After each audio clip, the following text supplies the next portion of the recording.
So moving over to the NBA, but because I know we was going through the rundown, you seem to be adamant and having some thoughts that you wanted to share about the recent news of Cam Thomas being waived for the second time this season. Earlier, he was waived by the Brooklyn Nets, and now today, I believe it was, he is now being waived by the Milwaukee Bucks. And he can't, because he's gotten released after March 1st, he can't get picked up by a potential playoff team. So his off season has already pretty much begun as we're pretty much towards the tail end of the season. Cam Thomas being waived twice in the same season, damn near as if he was a G League player or something, right? On a 10-day contract here or there. What are your thoughts on that, man? I think he let his talent overshadow his other abilities. Team player, patience, understanding the game, growing in the game.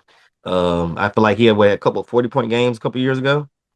I want to say something of that nature. Like he had some pretty outstanding games a couple of seasons ago, and I feel like it lingers in a player's brain, and it just I feel like it cuts off their overall goal, which is to be a starter, which is to be a impact player, which is to be a superstar. He had very strong potential. I feel like I said, I just feel like he didn't understand that it's going to take more work than what you're already doing. Um, the fact that you played for two bum teams and you couldn't show up is pretty embarrassing. You played for the Brooklyn Nets and then you played for Milwaukee. At all points when you got played, it was supposed to be garbage time. Show us what you got. Show us if you deserve to start, and you did absolutely nothing. I think he had maybe two good games. I think he had one good game in Brooklyn and one good game in Milwaukee. Matter of fact, I think he didn't have a good game in Brooklyn. So I just feel like he took his time for granted. He took his opportunity for granted. Um, and I feel like with the way the league is now, anybody can score a outstanding number at any given moment, and they can't let that opportunity slip past them. Like, oh, I'm good, I'm stamped. Like I scored 40 twice in the season. It's like, no, no, you still got to apply pressure. You still got to do what you got to do. You're going up against the Anthony Edwards. You're going against the Shea Gildas Alexanders. You're going against Luka Doncic, who are honestly they're doing some pretty phenomenal things as a Mhm. wave of superstars. They're at a pace of breaking records, and they're still young.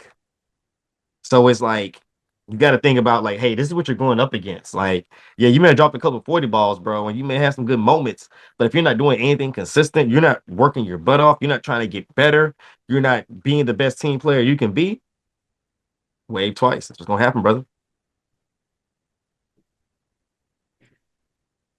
What do you think is the potential reasoning for him being waived? Do you think it's his brand of basketball in terms of him just being a strictly a bucket getter, and it doesn't seem like he could facilitate or do anything else? Or do you feel like it could potentially be an off the court matter as to why he can't find a home? 50-50. 50-50. I feel like he's kind of give out that nuance of kind of not being the best social team player. And also I feel like just like with his skill set, it's like you're a scorer, you're a bucket getter, but you're not getting buckets.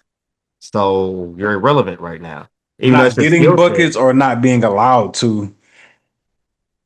he's been allowed to, dog. He's I I feel mean, like he's been allowed to. I feel like nope. I feel like with the teams he's been on, I don't see why there wouldn't be a reason why you're not getting the opportunity to. Like what who is stopping you?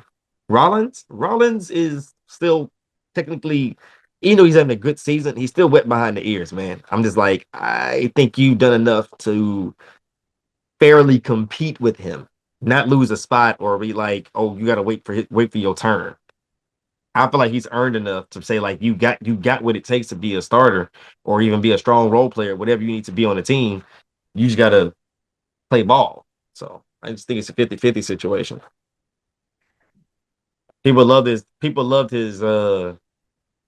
what is it, like dry humor? Not humor, but dry Like personality what? at first. And like, why don't you smile? Cause ain't shit funny. He's like, yeah, maybe you need to start laughing, brother. I wanted to pull it up. So when I asked the question, hey, is it because he can't he is no longer capable of getting buckets, or is it because he's not being allowed to? And you said he has been given the opportunities to be allowed to get buckets. And I would say too that once he gets to the books, what is that? Once he gets to the books, on February 11th, he drops 34 points off the bench. We could be like, yo, that's a great opportunity. You coming in hot. You found the way to get 34 off the bench. Keep cooking. But after that, that breakout performance, he goes on to only play 16 games, averaging 16 minutes and 9 points. So it's just like, why does like the opportunity, or it's like why am I only getting 16 points coming off the bench? Like, you know what I'm saying? Considering I've shown you I'm like overly capable of like being able to be a bucket and being able to score. And Doc Rivers even like coined him and like being like, yo, this dude is went after that 34-point performance off the bench, like, yo, this dude could be another Jamal Crawford, another Lou Williams. And these guys were fourth quarter finishers, right? We're talking about 3-time six man of the year. Six man of the year, Jamal Crawford, Lou Will type players aren't only getting 16 minutes in a game. So I'm just trying to, I'm saying all that to say, like, where could we try to read between the lines, if there are lines to read between, as to like what's the disconnect where I give you 34, but after that in a 16 game span, I'm only getting 16 minutes a game. You know what I'm saying? So it's, I don't know, it's just something that I comes that just stood out to me just in terms of Mhm. just like, damn, like why they don't extend the leash and give him, like, you know what I'm saying, more playing time, especially on the team that ain't really going for it, and that being the Milwaukee Bucks.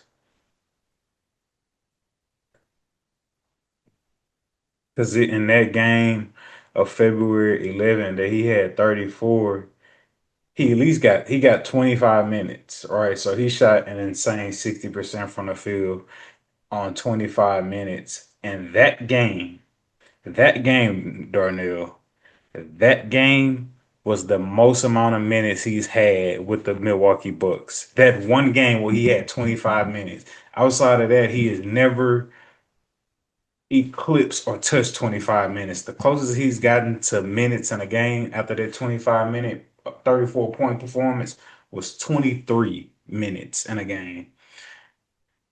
And so it's just like, bruh, like, like, give me, like, feed me. You know what I'm saying? So I don't know, man, but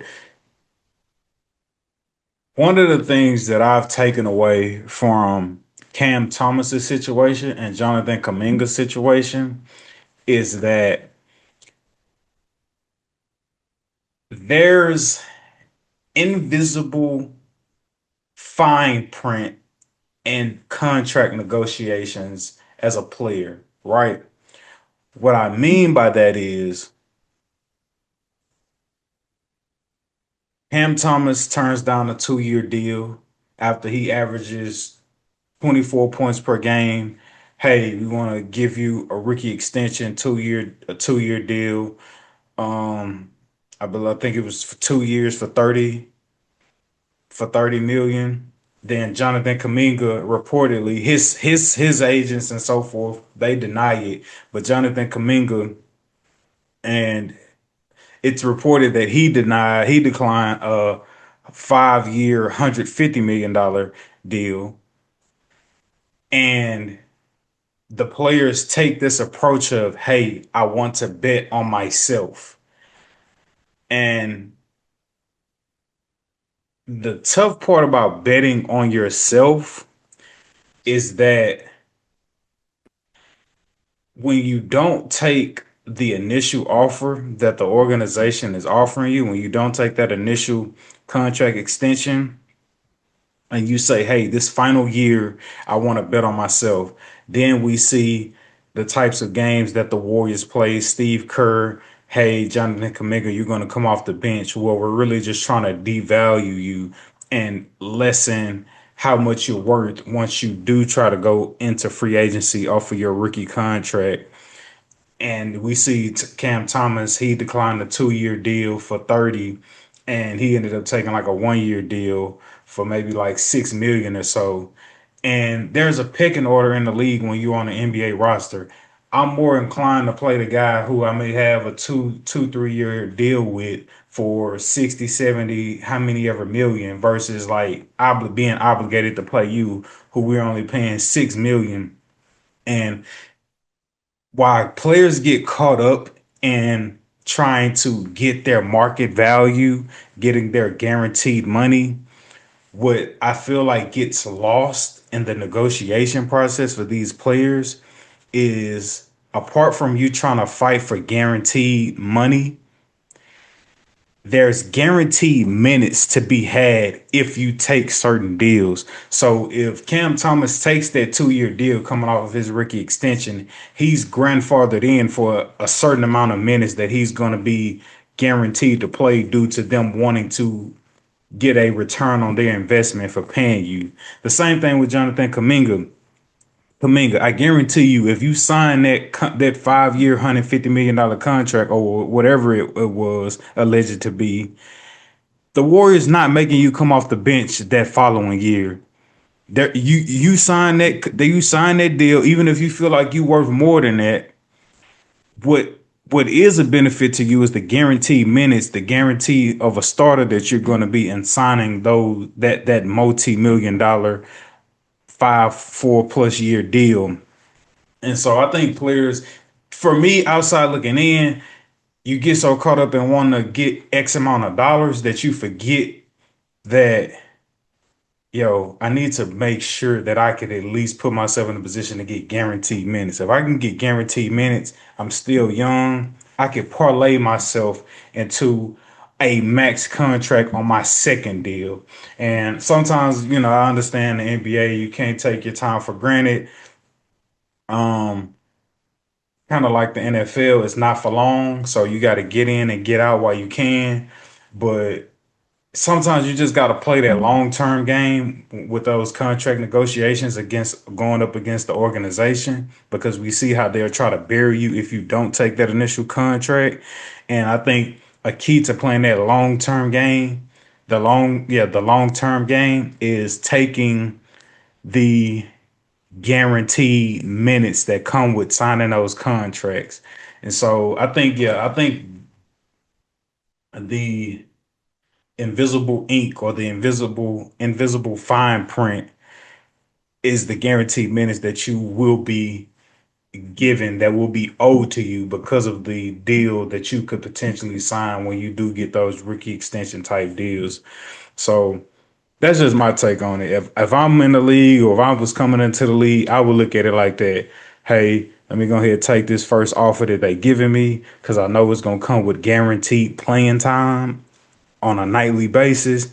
And 2, 3 years from now, like I said, I could parlay myself into a situation where I could ask for a max contract, so to speak.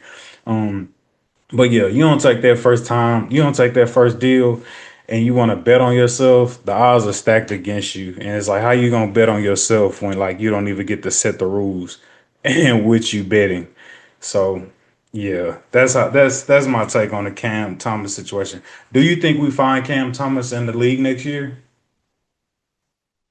Nah, no. Overseas?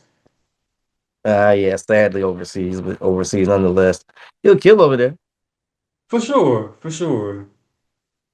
for sure. We'll see where he's going. The doors of the pod are open.